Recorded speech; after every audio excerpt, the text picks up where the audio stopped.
let's continue with the lab. We left at a point where we have configured all the 6 routers.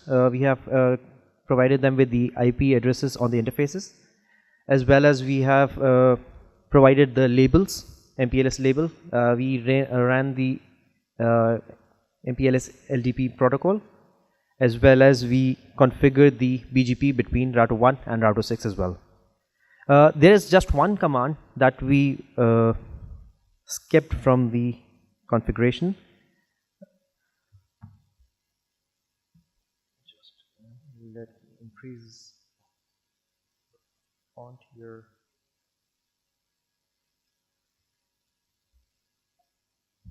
When we configured the router BGP 100 and inside the VRF that we created, VPN-A, there you need to add a little command, redistribute connected as well. When you'll enter this command, this would advertise all the connected routes for the VPN, which were the ones we configured on 0.20 on router 1 and router 6. So you can start off with your continue with your lab. You can go into the save lab and re-enable it so that you can add this command. To verify the BGP, we would be doing show BGP.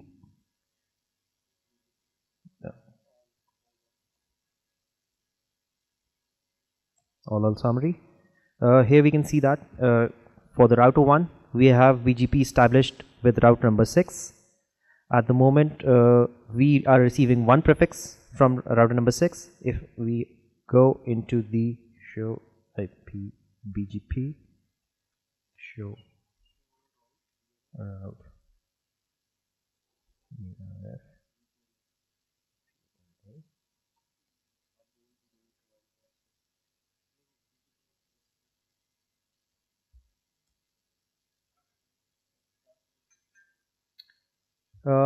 for this checking of the VRF routes, we are going to go and type in the command show route VRF and the name of the VRF. Now here we can see that the directly connected networks, which was for the route 1, 10.10.10.0/24, and this 20.20.20.0/24 is being learned via 172.16.1.6. That's the next hop for the VRF, and this shows that we are getting the route from BGP.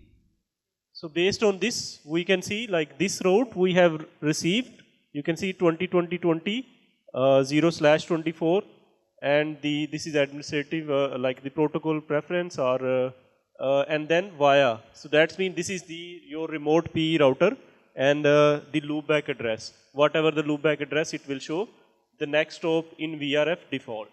So it is saying like this route is in your default routing table, but actually all of these 3 routes, this is in the customer VRF. This is not in the default VRF.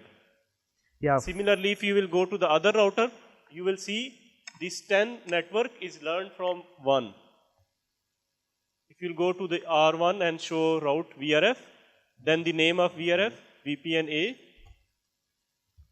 And here you can see B is like the 10.10.0/24 learned from BGP, because the other side you will learn from BGP, and if you go to the remote side, it will also be learned through BGP. So actually in the previously, before going for lunch, why it was we were not seeing this route, because we have given the command redistribute static. So it was looking for any static route. We have not configured any static route within VRF. Normally when you have just maybe few prefixes, you configure a static route towards the customer router from your PE router, and then the PE router actually redistribute those static routes in the BGP. Since we have just one prefix, either we have to add the static route, or just to show the connectivity, we can redistribute static. So in that case, it will, connected. So in that case, it just redistribute the connected interface. We have one connected interface from our PE router to CE router. As we saw in the presentation, we have a link from PE to CE. So it will just redistribute that connected interface into the BGP and VRF. Now if you want to check the connectivity, you can check from the P to P as well, from within the VRF, from outside VRF you cannot ping. If you give a ping command like 10, 10, 10, maybe 1.1 or .2, so you will see the ping will fail because we are trying to ping from outside the VRF, which is the global routing table. From there, the routes that are within VRF, they are not reachable. So we have to include ping and then name of the VRF and then give our destination. Then it will actually take the appropriate interface as a source, and the command will it will use the destination to send the packet. If you can ping .2, yeah. because on .1 I think there should be a default route, then it will reply. First check what is the IP on R1 within the VRF. Can you go within the VRF?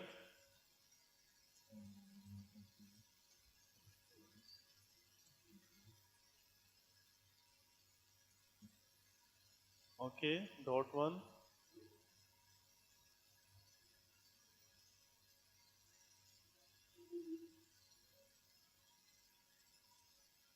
First ping locally. Locally you can ping or not? Locally it's not thinkable as well. No. First ping locally, your local Okay. interface.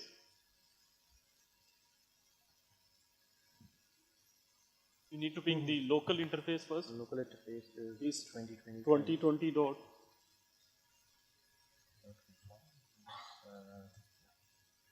Okay. That 2 is also thinkable because it's 4. Can you ping MPLS?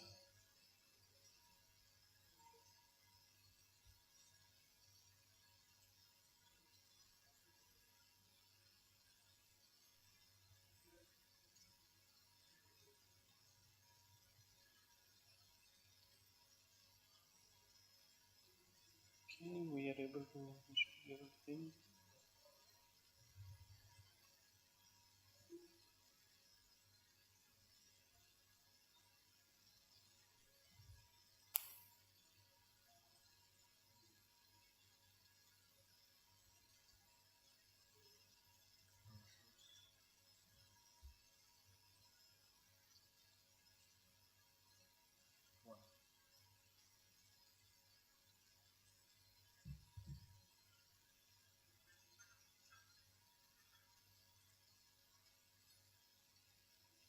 Should ping it. Why? What is the reason that?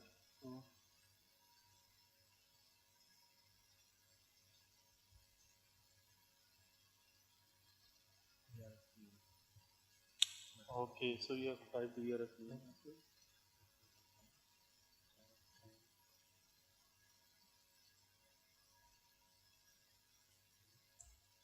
No. Specify the source.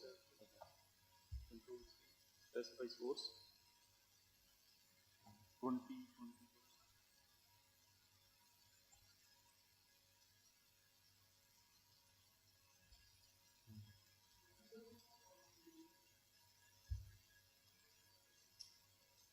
Okay, it's going to. Okay, no, it's okay.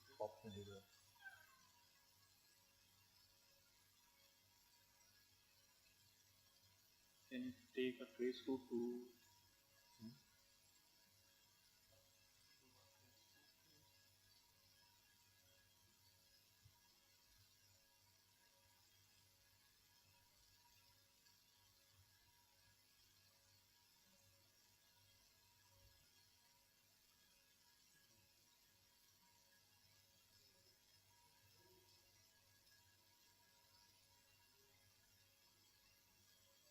It's going to 10.5.6 versus. Okay, and then we are taking this trace route.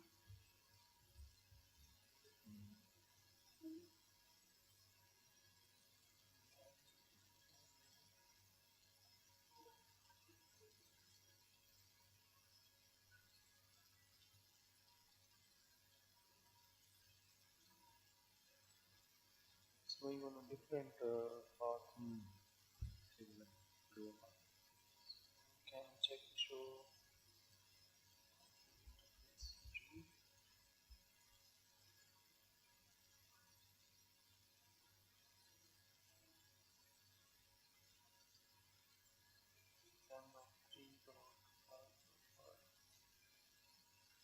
Let me see it already here. And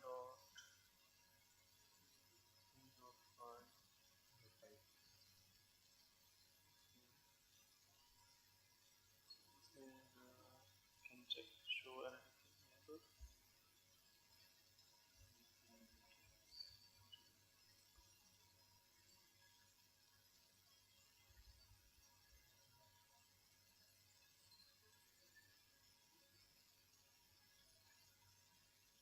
I do not have LDP configured on this interface.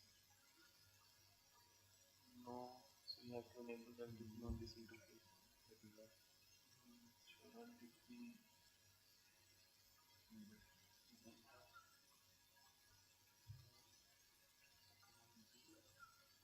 We have only one LDP neighbor. So actually we are seeing when I'm trying to reach check the connectivity from R1 to R6 using MPLS, the traffic, I can see the reachability, but when I am trying to send the VPN traffic, it's getting dropped.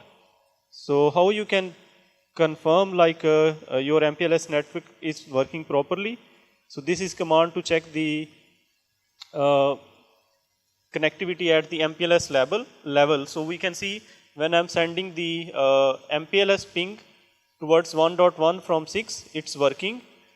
And if I'm trying to trace route, it's also working. So we can see it is going on a certain path, 10.5.6.6. So where this 10.1, it is going on this path, like 10.5.6.6, this side IP, then it's hitting .5. After that, it's going over 10.3.5.3. This is your this link down, and then the link from R3 to R1. But when we are sending the VPN traffic, it's getting dropped. And if I take a trace route, so you can see the first hop is it's not showing, it's showing hysteric. That means there is no response on the first hop. Then it is trying to send, first it's trying to send the packet from R1 to R3, and it's getting dropped. Then it's sending the second packet from R1 to R3.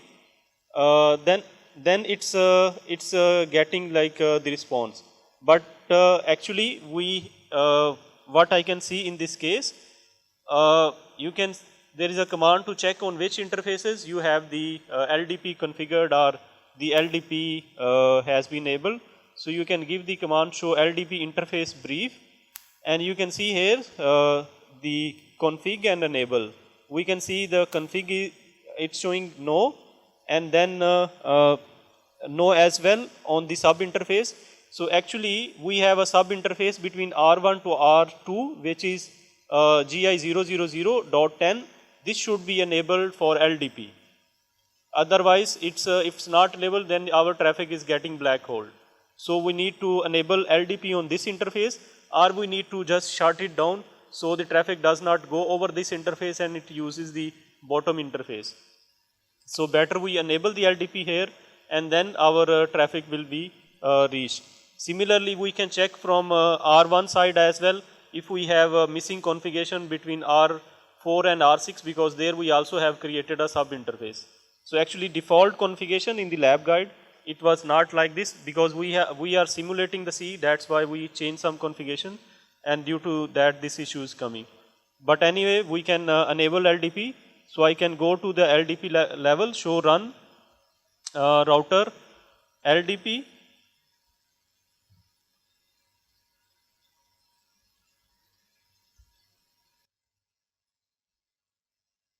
So you can check show run MPLS LDP.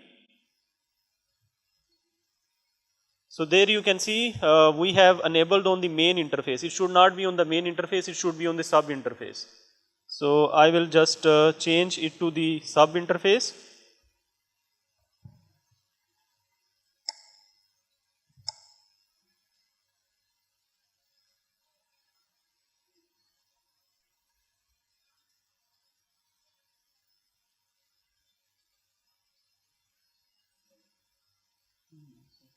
MPLS LDP, and then you need to know to interface GI 000. So we are removing from the main interface, but we want to enable on the sub interface.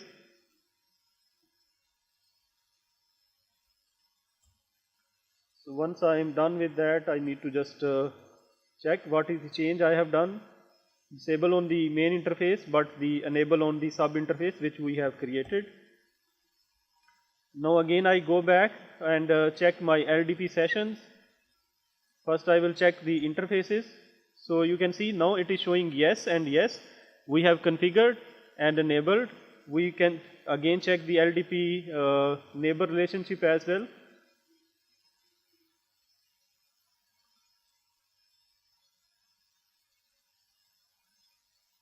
But it's still showing us one neighbor from R1 to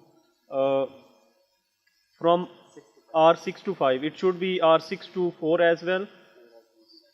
Yeah, so I need to go on the forehand side and configure the enable it from there as well.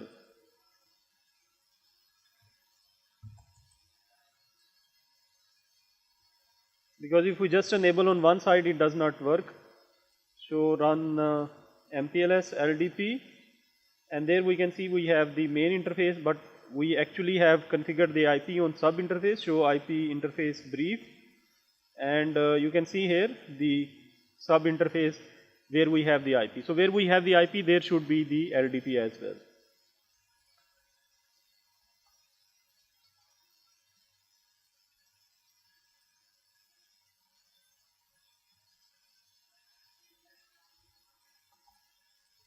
MPLS LDP.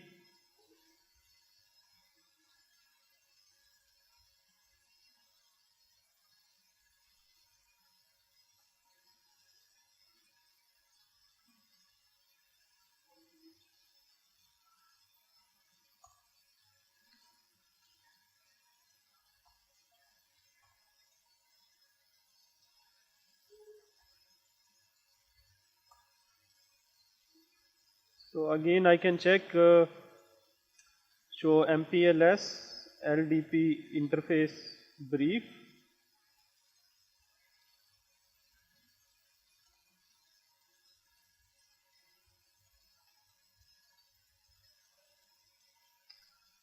And now it's showing yes, yes, and I just need to go back to, even I can check here, show LDP neighbor BR, MPLS LDP. So you can see it's showing me what are my LDP neighbors with 2, 3, 5 and 6. And for 6 it's showing the time which is 42 seconds. So we have just now enabled the LDP session between 4 and 6. Now 4 and 6 they can exchange the traffic using MPLS. Let's see if we have any anomaly between R1 and R2 as well.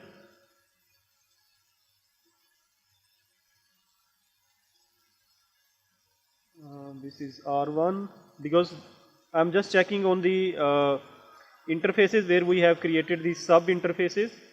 Show IP interface brief. So you can see here I also have IP on the .10 interface for the transport, and this is our sub interface for the CE which we have created, just simulated we have a CE. So we can again check show MPLS LDP neighbor BR. It's also showing just the neighbor with the .3. Between R1 and R3 there should be a neighbor from R2 and R1 as well. But what we were, so I should go at the show run MPLS LDP. I will disable this on this interface and add the sub interface.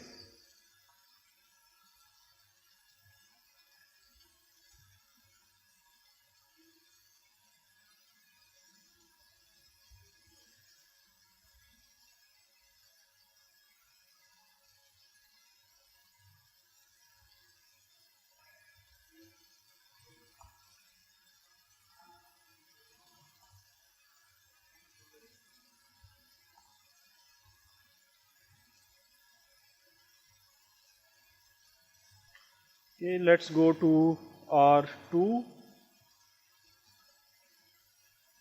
So where it is? Let me go to.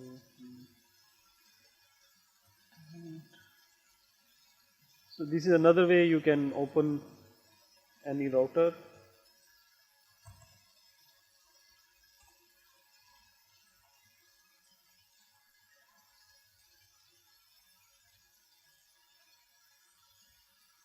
Show MPLS LDP neighbor BR. So it has with 3 and 4, but there is no LDP neighbor relationship between R1 and R2, which can black hole our traffic. If we check the interfaces, show IP interface BR.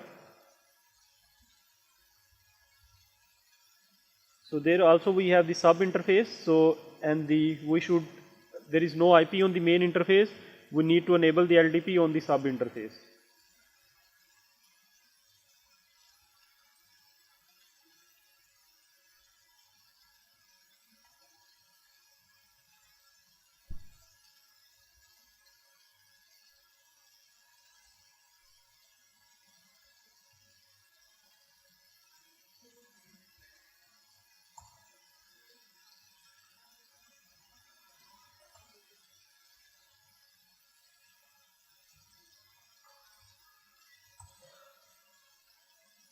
So now if I check the session, LDP session, it should show I have a neighbor relationship between R1 and R2, and you can see the time.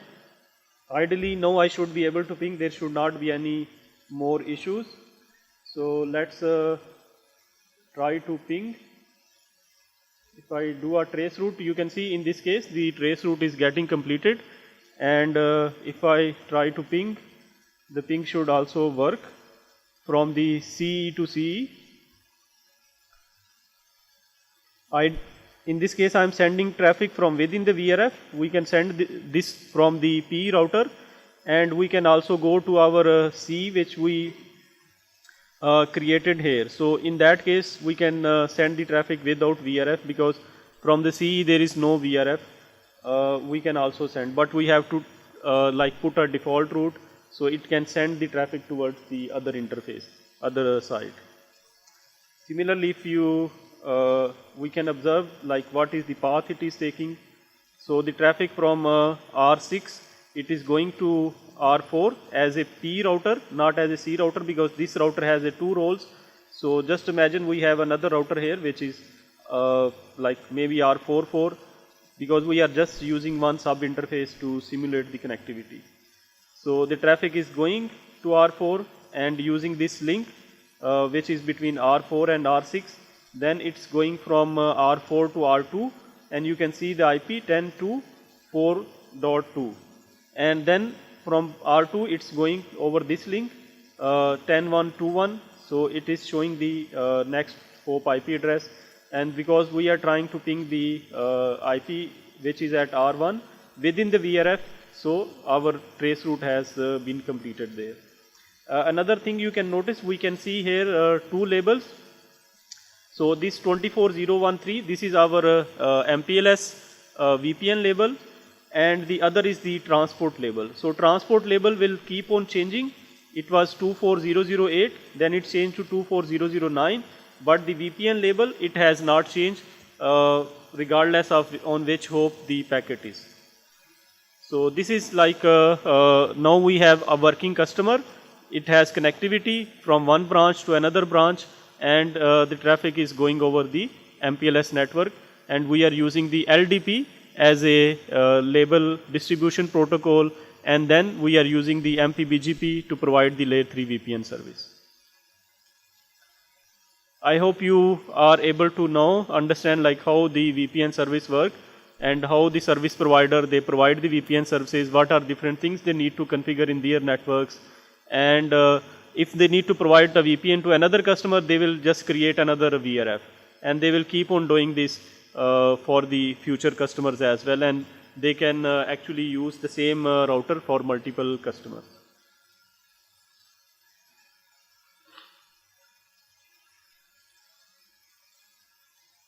Do you have any question regarding the lab up till this part. So what are the different issues you have encountered? I will fix in the lab guide.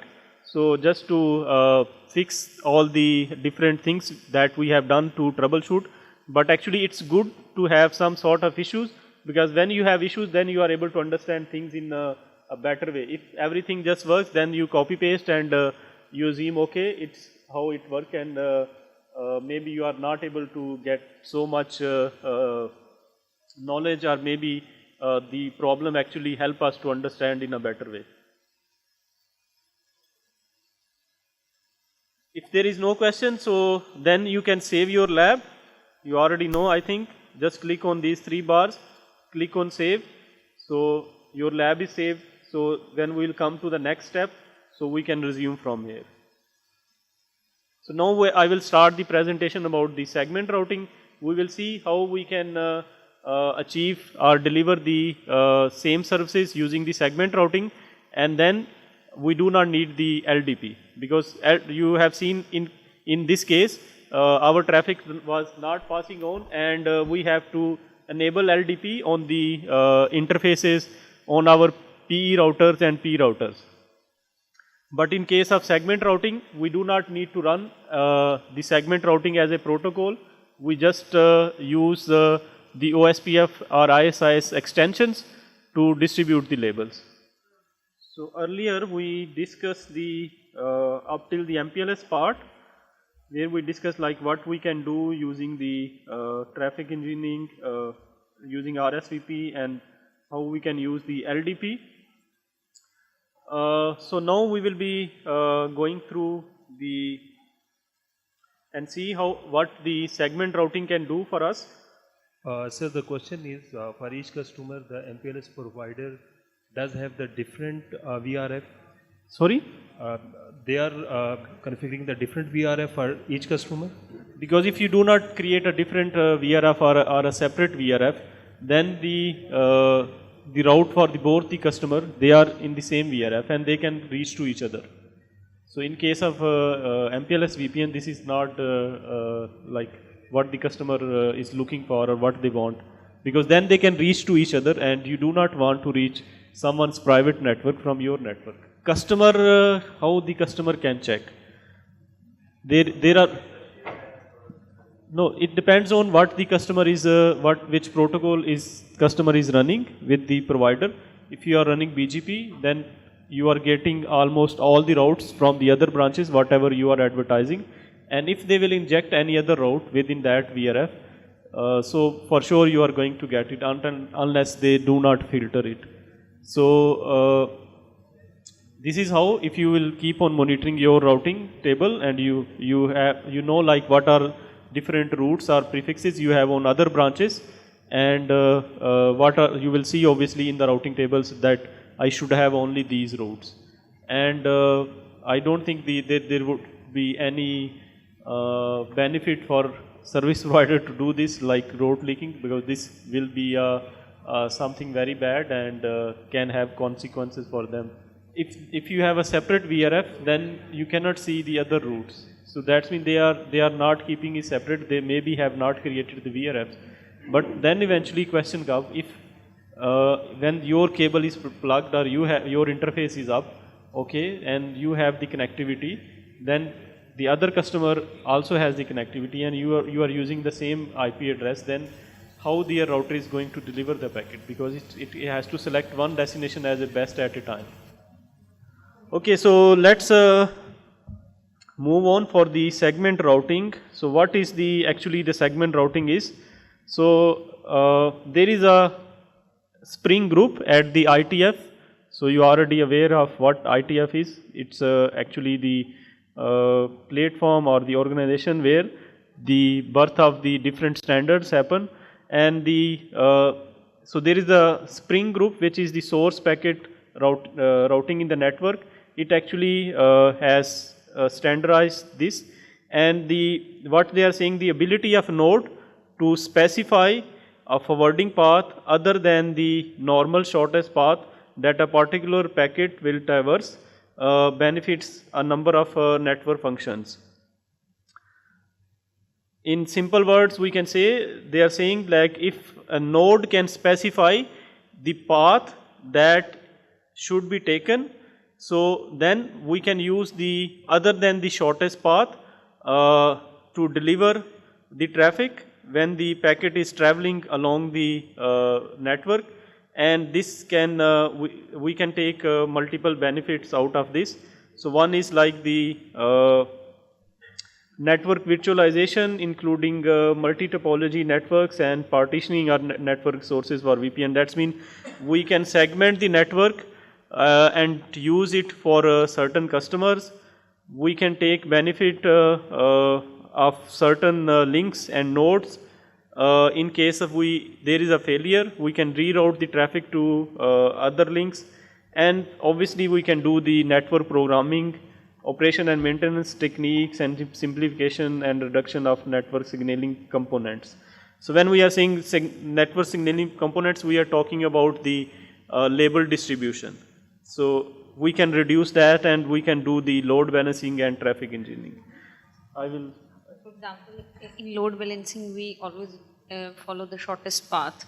So how is like load balancing and transfer engineering in this case? Okay, so here load balancing mean when you are using the shortest path and you have two paths available. So that means you can mean two shortest, how? Okay, so let you give if you go back to our topology, you can see we have two paths with P1 and P2, or we can say R1 to R6. We have two paths. Okay, so in case of shortest path, it will take the path where you have the lowest metric. But if you set the same metric across all the paths or all the segment in the network, then the both paths will become the equal. So in that case, by default, it can do the load balancing. It can send the one packet on the upper link and send the second packet on the lower link. Okay, sure. It means if both are same, okay, they have the same configuration. But if they have not the same configuration, that means you have already not set them equally. So although you can see two paths, but their configuration is not same, so they are not equal, because the configuration will make them the same. The second thing, we can take advantage like traffic engineering. We saw if we have to use a certain path, then we have to dictate it. We want to share one example. Maybe you are aware when there was a blockade between diplomatic blockade of Qatar from other countries there. So the Qatar government, they did not want to use the path to reach to Europe using the Egypt, and they were specifically asking like if there is any provider who can provide them connectivity from the Qatar to Europe, but it should not go towards Saudi, it should not go towards UAE, it should not go towards the Egypt, because obviously they can tap the traffic and they know what is going on or what is different communication is happening. So sometimes you have certain requirements. So if there is a network service provider who has connectivity from Qatar towards Europe, and it has even two paths, now he has to do the traffic engineering to make sure, okay, for certain customer which are sensitive, their traffic should not go towards the path A, and it should go towards, we say it's like north and south. On the north side you have the path going towards Iraq or Iran, and south is your like Egypt path. So they were saying traffic should not go over the south path, it should go over the north path. So if you want to fulfill the requirement, you have to do the traffic engineering. Without that, you cannot do that.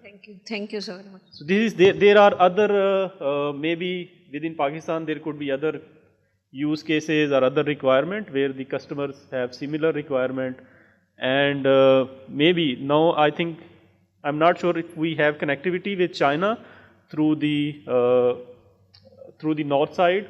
If there will be, or if it's working, then obviously if some customers, some banks, they have branch here in Pakistan and they have branch in China as well. So they will like to go over the north. They will not like to go over the sea through Singapore, and then because if you see on the map, this has a very long route. So these customers, when they request for the connectivity, they are willing to pay you more, and but you have to fulfill their requirement. So we just discussed like the at ITF we have this Spring working group. So if you want to follow like the developments happening around the segment routing, you can join the mailing list for this group, and you will keep on receiving the what are the developments happening. And when the ITF meeting is happening and they are presenting the like presentation, you can even join remotely, because obviously joining personally, in person is not possible for everyone all the time. But there is a way you can join remotely. You have to pay the fees, but if you say I do not want to pay, they will allow you to join it freely. So their meetings happen twice in a year, so you can join them, and whatever different interesting areas or topic, you can just subscribe to them, because there are a lot of different areas, so you will not be able to follow all of them, because there is like you need a lot of time to like study or maybe follow them. If you have not followed and you are trying to go to the presentation, you will not feel like you are in sync with them. So at the ITF, how things happen, like it gradually they take a protocol, then take a consensus of the community, and then things are rolled out. And obviously you cannot just they cannot just decide by themselves. The community has to decide. There should be agreement among the vendors, and then you deploy something. So that's been the changes which we do over our networks. They are incremental, and there could be selective deployment. But we cannot just announce a certain day, okay, this day I'm going to implement this technology, and I don't care like what are the services going on, I will implement new thing. This cannot happen when you have the networks where you are carrying the services. Then you have to think about like I have to do the thing gradually and then deploy the new protocols. So this Spring working group, it actually came with the idea of source routing, where the source of the packet, when it's going over the network, it is also giving the instruction, or it is also providing this information like how it should travel over the network.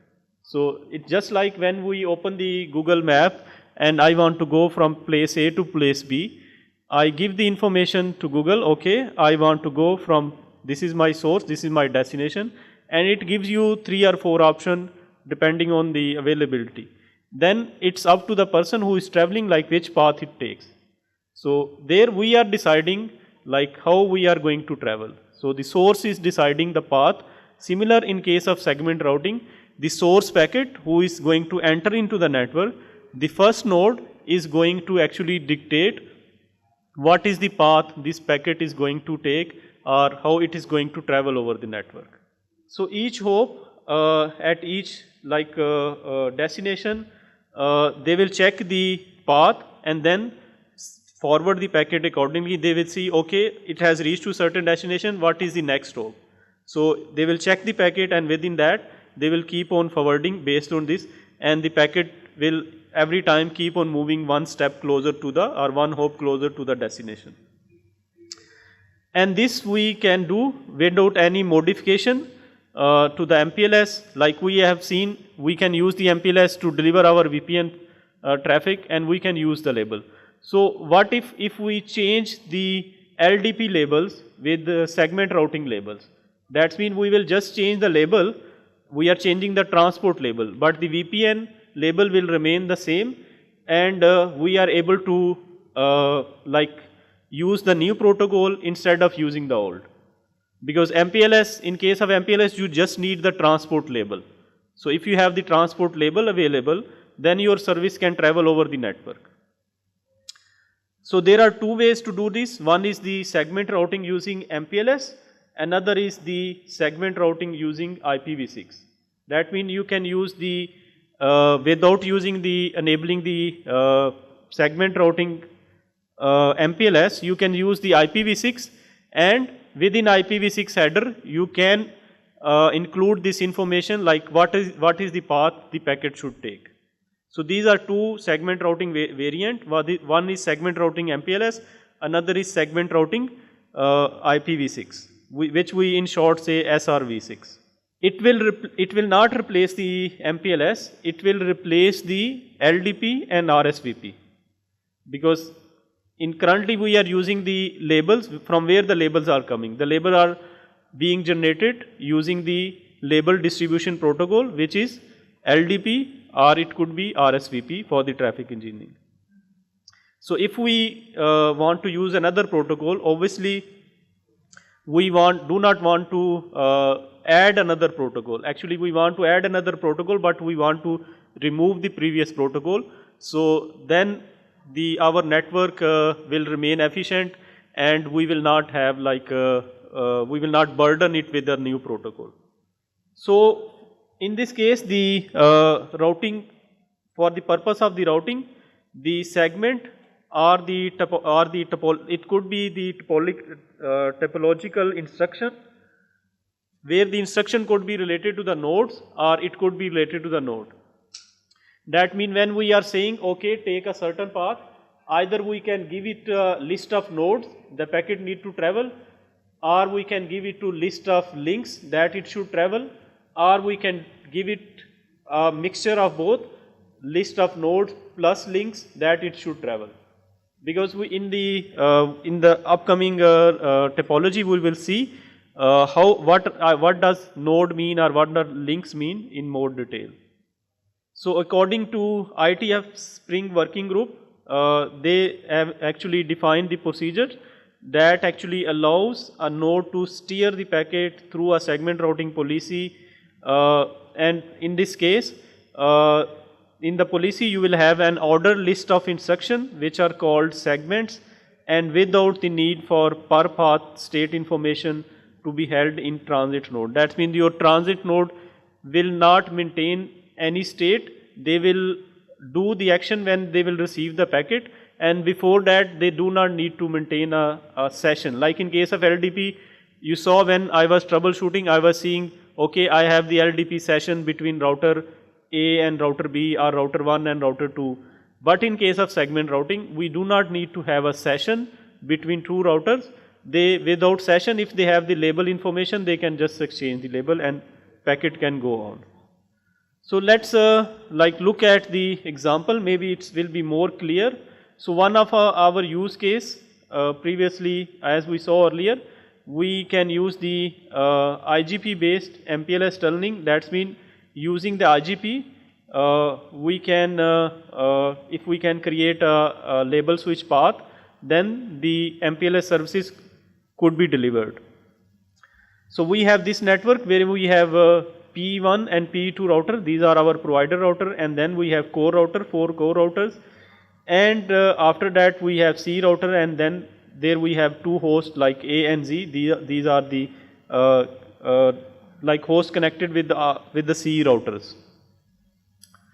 So if the host Z, it want to reach to A, so it will send the Z, it will actually route the packet C2, it can route the packet for the Z, and it will reach to the P2.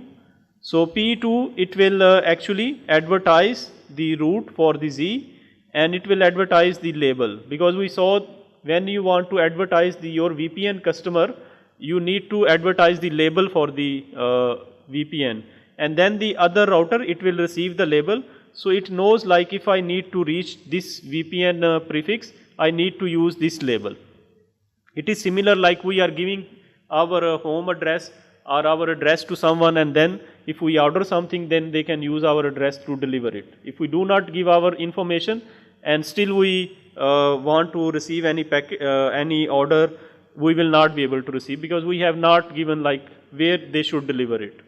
So in this case, P1, once it receives this label information, it will install in its routing table, and its node like this belongs to VPN X, and if it will receive the traffic from C1 or from A1, which is destination would be Z, it can use this label and create an MPLS tunnel to send towards the P2. which we saw in our lab use case, like we created the MPLS VPN and then we were able to ping from one side to another side. So the second case is like the support of the fast reroute and the path computation and to have the backup path without any like additional signaling or additional protocol, and it can support the shared risk group constraint. Like if you have two links which are using the same kind of risk, like you have purchased two links from two different maybe service provider, but actually they are going along the same path. Maybe they are traveling along the same road, and if there is any natural disaster happens, maybe floods come or something else, even you have link from two different providers, but you are going to lose the connectivity. That means both of the links, they are sharing the same kind of risk. So within your network, you can actually mark those links, and then you do not use those links which are sharing the same kind of risk as a active and backup, because ideally they are cannot be backup to each other, because if one of them is going down, the other is also would be down at the same time. The second is like next point is support for node and link protection. So mean if your node goes down or link goes down, then this protocol should be able to quickly recover and provide you the alternative link. And you can also, there should be also support for micro loop avoidance, like the loop happening just during the failure time. So this is like our objective. The third use case, we have the traffic engineering. Like since in our network we are using RSVP to use to do the traffic engineering, so we are either have a very strict path, or we can have a loose path where we just specify the destination or only the certain points and not the exact point. The third is like we also want to have the control over the bandwidth, and we want to have the distributed or centralized model, and we want to do the traffic engineering like we yesterday saw in case of ISP, when the traffic is coming from the internet, and we have the inbound or outbound traffic getting congested. There we have the opportunity to do the traffic engineering. Within our network, we want to have the load balancing across the multiple links. So we have like lot of requirement from the traffic engineering which we want to fulfill. The other key use case is like the SDN. So in case of when we are using the SDN, so segment routing could actually be used with the controller. We can have a controller which can actually give us the ability to do the traffic engineering. It can do the equal cost multipath sharing, and there will be no signaling, like there will be no label information exchange using LDP. So segment routing will not do that, and it can use the IGP, our existing protocol, and we can have the fast reroute ability and the link failure fast reroute in case of link failure as well. And if we will have the controller can have real-time monitoring, and if there will be anything desired, we can change the policy, we can implement the policy across our network as well. So as per our objective, this is like our network. So if we think about the segment routing, okay, so this is our objective network which we are going to this. We can see we have the 2 P routers and 2 C router and 4 our P routers, and the metric across all the link is 10, apart from the metric with P5 and P6 which is 100. And we can see the IP addresses which are on our router, and then we have the seeds. I will explain in upcoming slide what is a seed, and the segment routing global block which we have also defined. So earlier during the lab we saw we are giving the range for LDP to have the labels from a certain range.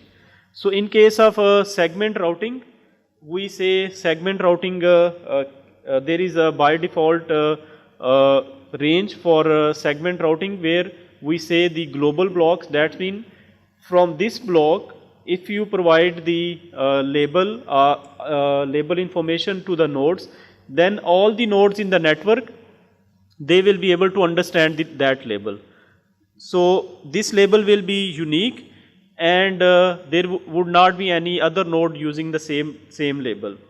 So you have to define this range, so you do not have any conflict with the LDP. We try to define this range to have the same range across the routers, and then we define an index number. So every router will take the base and then add its index number and calculates its own label for the node level. So that label will be your segment identifier, node identifier, and this is called the SID. So like for the P1 router, if our base is like 100 to 499, so here the index number is like 1, so it will take the base and add 1 into it, so the SID will become 101.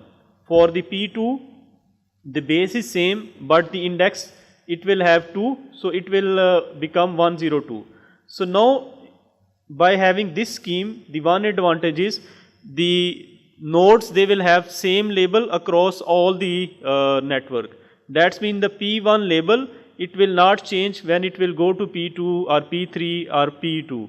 Earlier we saw when our incoming and outgoing label is different, but in case of segment routing, we want to keep the same label, so it become easy for us to do the troubleshooting, because we will see, okay, this label is end-to-end same for this certain node. We will come to this point. We define the segment routing block manually, and we can define the absolute value for the node as well, or we can define the index. So in case of index, it will add to the base. In case of absolute value, it will just assign that number. So our objective is to deliver traffic between P1 and P2 via the shortest path, and because here we have the metric 100, that's why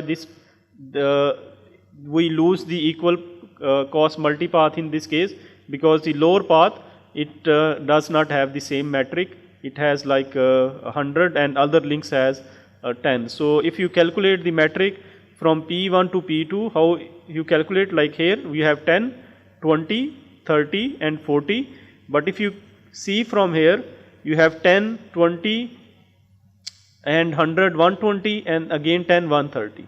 So this becomes like 130 and another one is 40. But there is another path in between, if you can see, 10, 20, 30, 40, 50. So again this link is not equal to the upper links. So that's why you have only the shortest path is the upper path from P to P1, from P1 to P1, P2, P3 and P2. So how every router, it will build its own incoming label mapping. So you can see in this case, the outgoing label mapping and incoming label map is same, because all the routers, they are using the same segment routing block, only the index value is different. So each router is going to advertise its index value. The other routers, when they receive the index value, they add it into the base, and they are able to calculate what is the label I can use to reach to this node. So this is the incoming label map for P2. So if we see what is the segment routing block we have configured on P1 and P3. So we can see the segment as sRGB is same, 100 to 499. When P3 receives the information about P1, so it knows the index number for P1, it is 100 and it is 11, okay. So it will add 11 into 100. So for P1, so you can see here, where is P1? So there is, I think, a mistake. We have two, so here we can see it has for P1. So actually saying to reach to this label, this information, it will send towards traffic towards P2 if we want to reach to P1, but the incoming and outgoing label, it will be same. And again, for the other routers, you can also think about just add their index number like 104, 105. So it is adding in the base, and then incoming and outgoing label, they become the same. So in this case, even they will swap the label, but they are going to swap the same number. So this is for the PE2, because here the index is 122. That's why the you add the 122 into 100 and it become 222. So all the router, they will have the same label for the PE2, and if P1 want to reach to P2, it will use the label 200. When the traffic will come here, it will add the VPN label, then add the transport label and send towards the other router. They will swap on 222 with 222, and the traffic will reach to P2. So we'll see how the traffic forwarding happen. First, the packet will come in. You will see you have to push first the VPN label, then the transport label, and send towards the other router. Other router will swap. So they will keep on swapping the 222 with 222, and traffic will reach to the P2. And finally, it will remove the VPN label, and traffic will be sent towards the CE2. So this is same like what we were doing in case of LDP. In case of LDP, we were having different labels, but here we have the same label. So the other use case we have, like for the traffic engineering, if all the traffic from P1 to P2 should go via P2 router, but avoid the link from P2 to P3. However, the link from P5 to P6 has a link metric of 100. How do we force the traffic over this link? So we can use a combination of node and adjacency segments. When we are saying adjacency segment, so adjacent segment is your links. Like the two links we say who are adjacent, who are connected to each other. So they are called the adjacent segment, and the nodes or the router, they are called the node segments. So we can create a list based on the nodes and based on the links. So just give you an example to real life. Like if I want to go from Islamabad to, let's say, Multan, okay, I can ask the driver or whoever the providing the transport.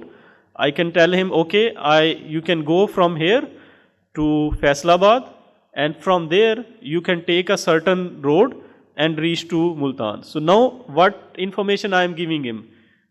One part of instruction I am specifying just a city, another part of instruction I am specifying a certain road. So the city could be the example of the node, and the road example is like the adjacency. So node mean like I can say, okay, reach to node 6 and then take a certain path and then reach to the next node. So it could be a combination of both. So since we have seen our objective is go from P1 to P2 and should go via the link from P2 to P3. So we have to use this link P2 to P3. Sorry, avoid the link from P2 to P3 because this is the shortest path. Instead of going over the shortest path, we want to avoid this link. So if we want to avoid this link, what is the other link which becomes our choice? So the first requirement is to go to P2 and then avoid the link. So from here, if we calculate our path, so it will go over the P1, P2, then from there to P5. Because this link has a higher metric, that means if we want to go there, so we have to specifically tell the router or tell the packet go on a certain path. It is similar, like one road is bad and it has a low speed. You have to tell the driver or ask the driver, okay, even the other road is better, but I have some certain requirement. Due to that, I want to avoid this road. I need to go on this specific road. So even the metric is higher here, but we want to still go over that link due to certain requirement. So once the packet will come, so now in this case, in order to force the traffic, what is the information that we need to provide along the packet? So you can see once the payload come in, earlier we were just putting the one label which is for the PE2, but now we have to give a list of labels a list of instructions that should be processed before reaching the end node. So we are saying go to node, like the first instruction is executed, go to node P2. From here P1 we are saying go to P2. Even we can say go to P1, but if even we do not specify, we can see the shortest path from P1 to P2. This is the shortest path, like 10, 20, the other one is 10, 20, 30. So if we even give the instruction go to P2, it will automatically take this path. Then we are saying go to node P5, okay, it will go on this path, because this is the from P2 to P5, this is the shortest path. Okay, so what will happen at the P1 node? It will swap the node P2 for P2, because now it need to just swap the label, because the label are same, incoming and outgoing label is same. So it will just swap the label and then pass it on to P2. Okay, then P2 node need to pop the P2, because it has executed or reached to this destination. So this information we do not need to require, and then we need to process the next packet. It will pop node P2 and swap P5 with P5, okay, and then it will send the traffic based on this destination. So the traffic will reach to P5. Now the next instruction after this, after reaching P5, it will pop the node P5 information and execute this instruction, P5 to P6 link. So it will send the traffic over this link.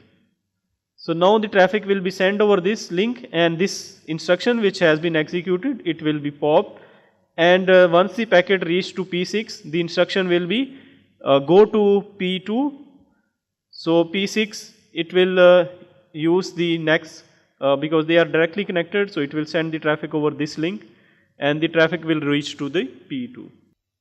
I want to ask that in first scenario matrix is 40, and in this scenario if we count, we utilize a 100 matrix and 140, or just low down matrix. We are not using the metric in this case. Okay. So because we have the metric 100, that's mean if I do not give all this instruction, then the packet will not take this path. Because due to the metric, this link is not desirable, it is not the best choice, or it is not the shortest path. So that's why it will not take this path. What will happen if the node 5 is down, or the link between P5 and P6 is down? So you are saying if node 5 is down, or the link from P5 to P6 is down. As we are saying go to over this link, so it will not be able to send the traffic. It will send the traffic will black hole.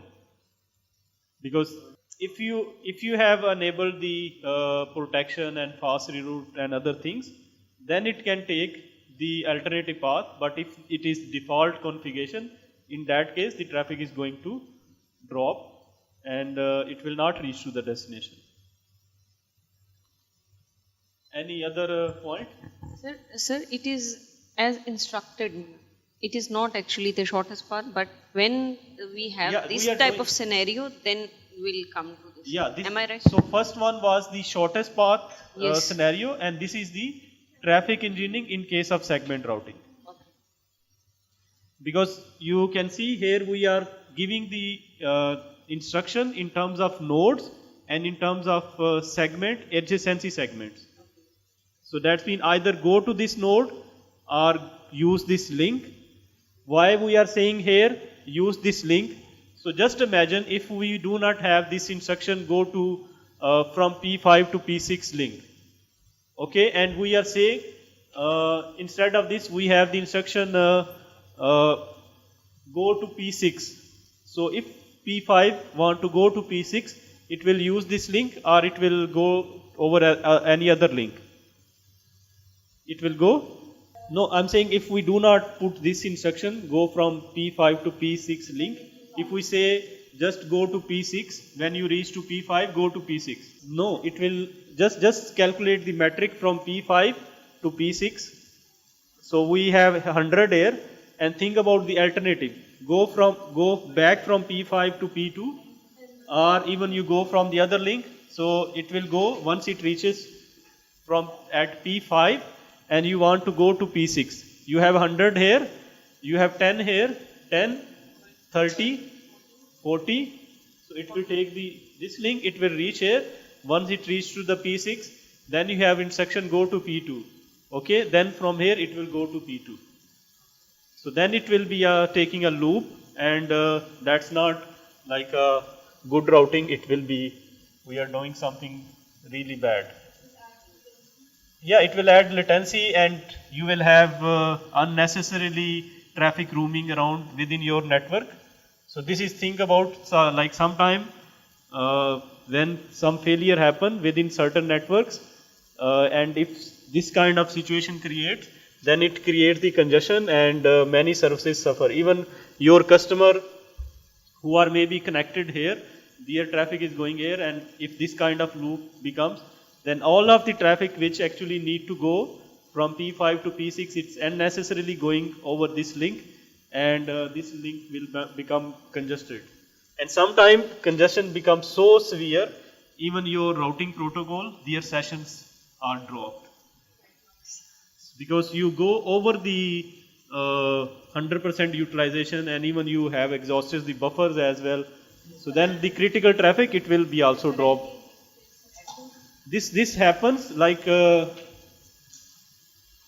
when you have maybe a network where you have 100G links, but a cable cut happened, and the network is just left with maybe 20G capacity, but your actual load at that time is 80G or maybe 60G. Now 20G cannot carry it.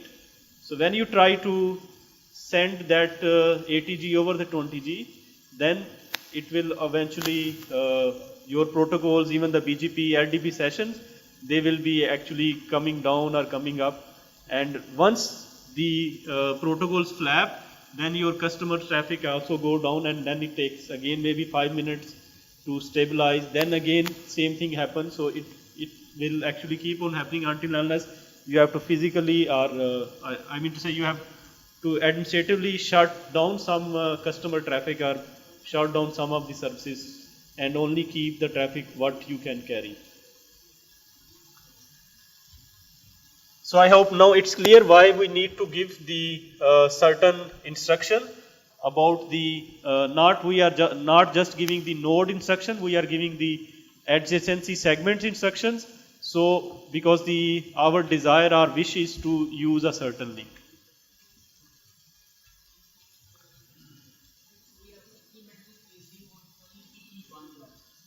Yeah, we have to create this this policy, or we have to do the traffic engineering on P1, because the P1 is where the traffic is coming. Rest of the nodes are just going to follow this instruction. They are not going to tamper or do something until unless there is another policy. There is use case like using a binding SID. We will discuss in the upcoming slide. Like there could be another policy like in the middle as well. Once the traffic reaches to that node, then actually it removes remove a certain instruction and replace it with a new instruction, and in that case you can have another policy. But primarily, mostly in most of the cases, it will be on the first node, your ingress router, where the customer traffic comes in. Then you have to attach this information how the traffic should move within your network.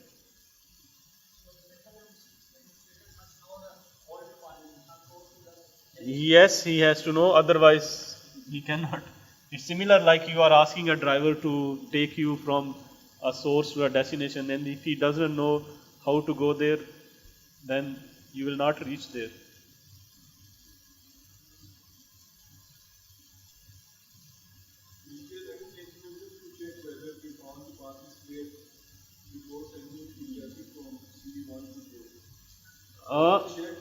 As a network engineer, as a router. So router can check, but router normally does not check this thing.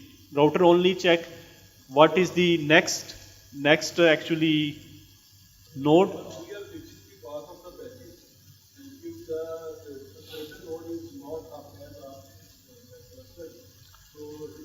So in that case, you have to enable the protection within your network. If some failure happen, so the failure point actually you can detect it quickly within milliseconds. You can run some sort of protocols like there is a protocol BFD. So in that case, you actually monitor your let's say sessions, and you are able to know when something bad happen, and the router can actually quickly not quickly it can before the failure happens, it actually already has calculated the alternative path. So if it is able to know, okay, something bad has happened, the moment it knows, it actually starts using the alternative path. Yeah, this is, we are just assuming a default configuration. We are not saying what additional things. So additional things we will discuss in upcoming topics. Why not empty packet? Sorry? Why not to send the empty packet? No, router has to send so many packets. So if before every packet it has to send an empty packet, so just imagine how much overhead it will create. So it's similar like you are asking a courier to send an empty letter before sending the actual letter. If it is of highly confidential type thing, then no, this actually we cannot burden the router. If you have these kind of requirement, you can tell your application to check this. Like TCP, do the three-way handshake. So it first establish you can first establish the TCP session. You can send SYN packet, then you receive the acknowledgement, then you also receive a SYN packet, then you send back the acknowledgement. So this is how three-way handshake happen, and then you establish a session, and then you start communicating in case of TCP. So if you want these kind of things, you have to burden the application, not the transport level. Because at the transport level, we want to send more traffic, so we want to keep it simple, because if we will burden it, then we will lose the performance.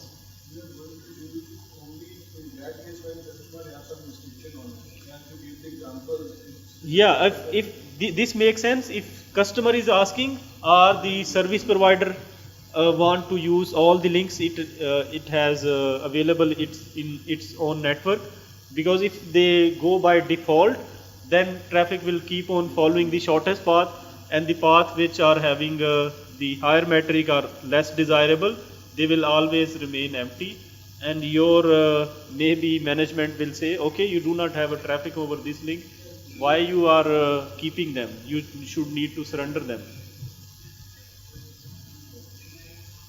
Because every link you have to maybe pay to another company, or maybe pay to internal department as well.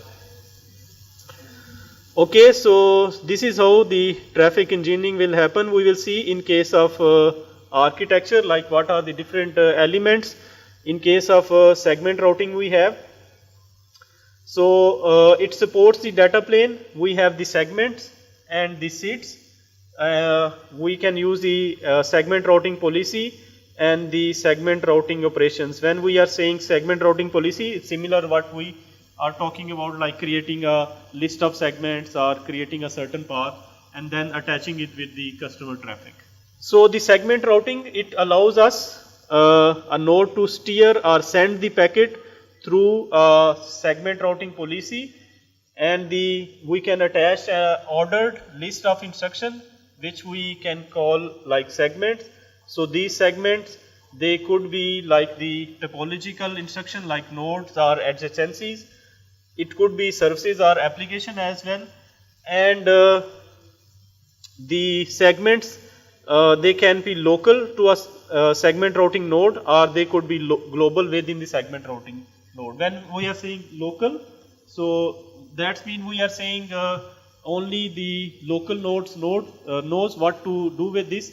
But when we are saying global, that means all the nodes know how to deal with this instruction. Okay, so since the time is now 5:31, we want to stop. Even I can continue, but due to the, I think, venue requirement, we have to stop. But today we want to run the quiz before we leave. So it's not a quiz, like quiz, but it's just like we want to reconfirm our understanding. And you will get some prize if you are winner. So if you want to hide your name, you can use any nickname, any number to join. During the when you will be joining, you will have to type some sort of identity, like what is your name. So you can use any name. It does not necessarily be your real name. You can use your phone or you can use your laptop. On phone it's more easy because you can quickly click on the option, and in case of like laptop you have to click using the mouse pad. So this is on a website kahoot.it, and when I will start it, you will be able to, again not in duplicate mode. Okay, and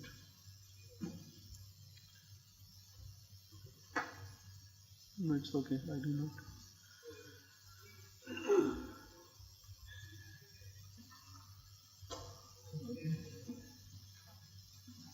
So if you trust on this QR code, you can scan. If you don't trust, then you can just type and then use the PIN number to join it. So you have to go on www.kahoot.it and then use the PIN number 428149 and then put your nickname, whatever the name you want to use, or you can scan this QR code and it will open the website. So I can see 12 people have joined, but I believe we are more than 12 in this room. So I would request everyone to join. There is no harm. You will not lose anything. 3 more people and then we're gonna start.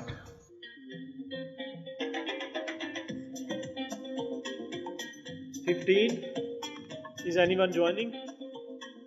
1, 2, 3, 4, 5, 6, 18. 7, 8, 9, 10, 11, 12, 13, 14. Should be around 20.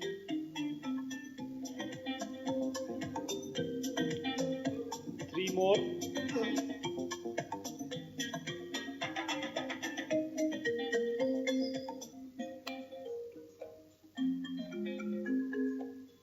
Okay, should I start? Everyone is ready? So the rule is, you will see the question and you will see the answers as well. You have to select the correct answer. If you select quickly, you will get more marks, but if it's wrong, then you will lose the marks. Okay, I'm going to start. 1, 2, 3.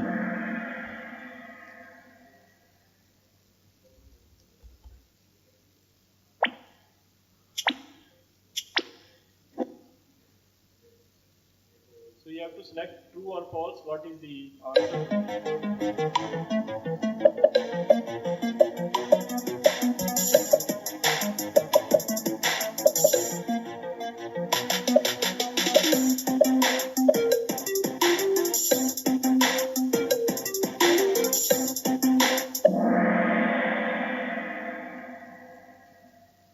So most of you got it right.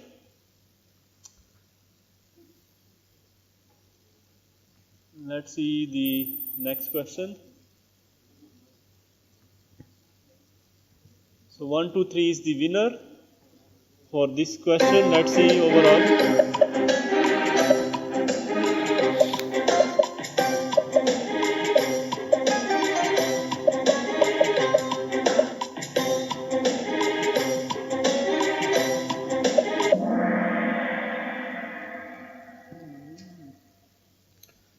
So the question was, building a routing table is a function of management plane. Yeah, so it is the control plane, not the management plane, because the forward data plane forward the packet, control plane build the routing table, and the management plane is just for the management of the device. CLI, SNMP, that's the management.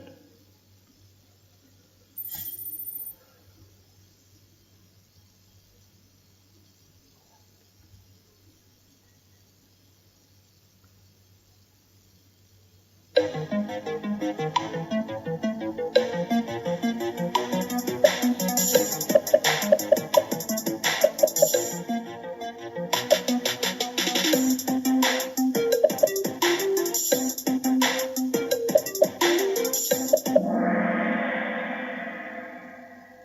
what is an open flow? So it's a protocol used by the controller in SDN. It's not the controller because we are talking about the open flow, not the open daylight. Open daylight is the controller, open flow is the protocol. And the service plane or the application control plane application, this is not right. Okay, let me just.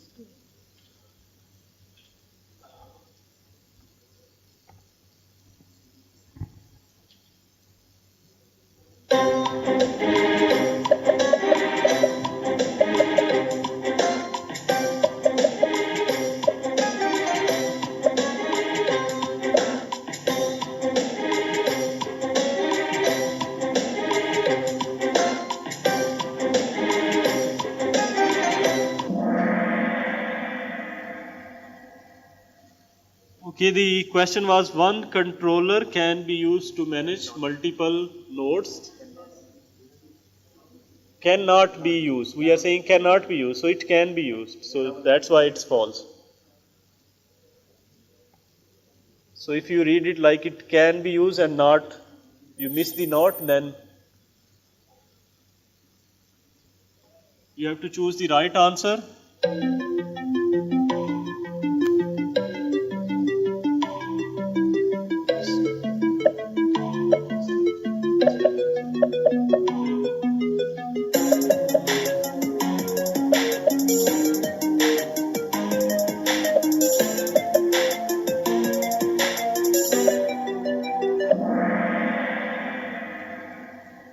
So only there was one right answer, other was all wrong answers.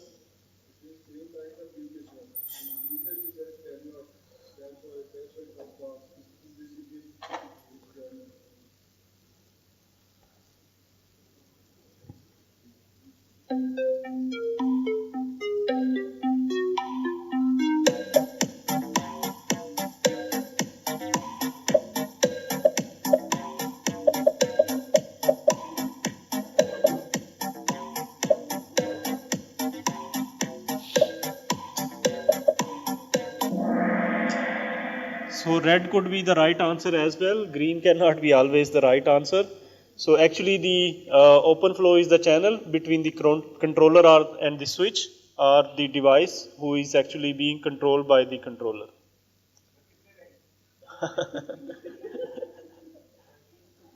So don't be worried, we have very small number of questions. We are not saying you to write any essay.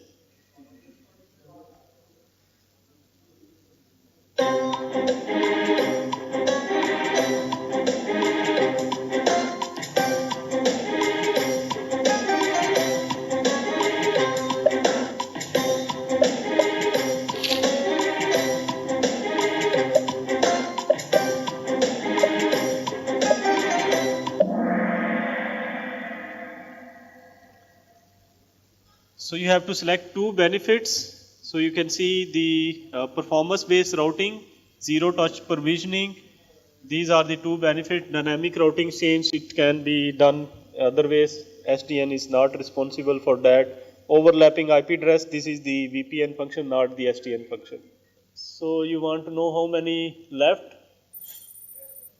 Okay, so see the counter.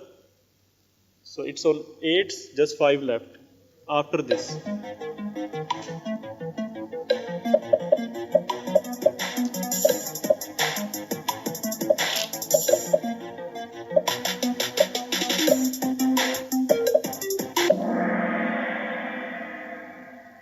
So most of you have got it right. Yes, MPLS work between layer 2 and 3. So it's called layer 2.5 protocol. Maybe I have not mentioned this during the presentation.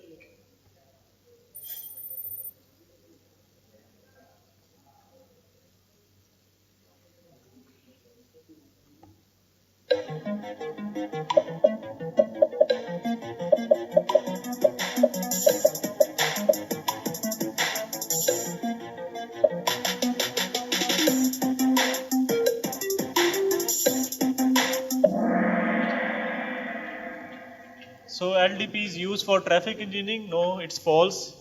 It's used for the shortest path, because in the case of LDP, we are just interested to send the traffic whatever the path is, shortest path is available. So for the traffic engineering, we use the other protocol. I will not. Sorry, this was false. Okay, maybe there is mistake then. So everyone will knows.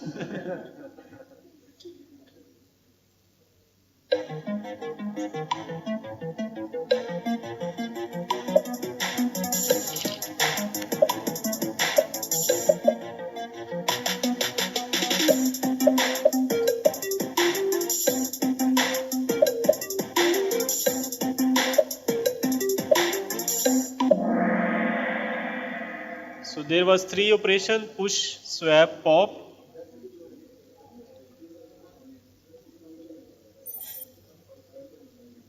Okay, the third last question.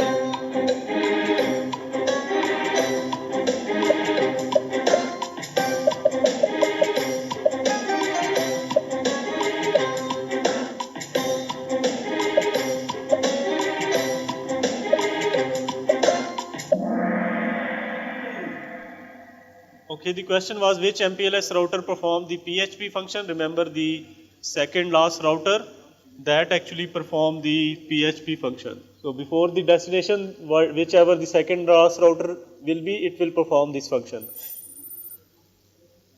Okay, you have still two more chances to win. So what is the command to check LDP neighbors? Remember, I executed this command during the lab demo.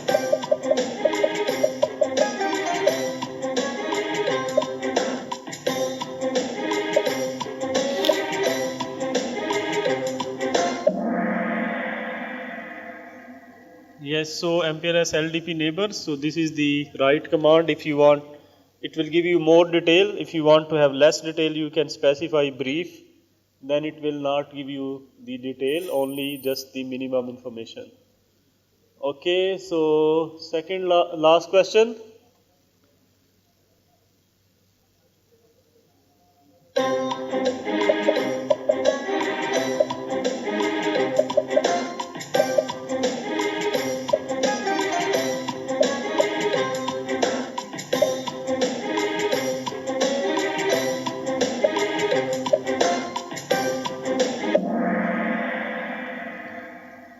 Okay, so the right answer was true, because this is the label switch path we have on which the traffic travels.